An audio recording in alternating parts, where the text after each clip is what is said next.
Nama Justin Frederick ramai diperbincangkan setelah dirinya menjadi korban pemukulan pria tegap di pintu keluar tol Tebet arah Cawang pada Sabtu 4 Juni kemarin. Akibat pemukulan itu, wajah Justin Frederick babak belur. Video penganiayaan ini kemudian viral di media sosial. Tidak lama setelah itu, polisi menangkap pria yang memukul Justin Frederick. Polisi telah menetapkan tersangka terhadap FM pengemudi mobil Nissan X-Trail yang memukul Justin. Justin yang saat ini berusia 24 tahun adalah putra dari pasangan Indah Kurnia dan Cherry R. Raymond. Indah Kurnia saat ini menjabat sebagai anggota DPR RI dari fraksi PDIP. Indah Kurnia pernah memecahkan rekor muri untuk menyanyi 714 lagu.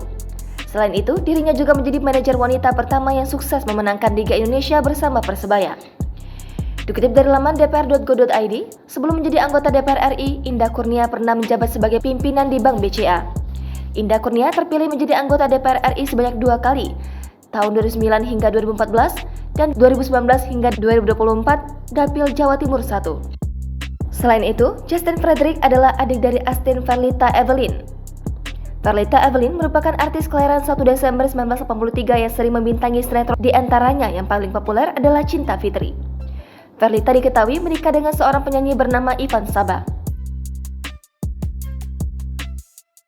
Adapun kronologi pemukulan yang dialami Justin Frederick terjadi pada Sabtu, 5 Juni 2022 sekitar pukul 12.40 waktu Indonesia Barat.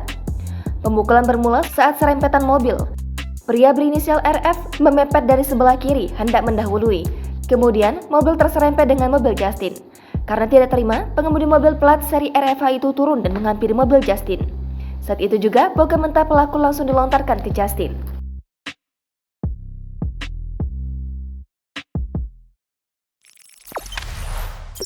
Jangan lupa subscribe, share, komen, dan like ya!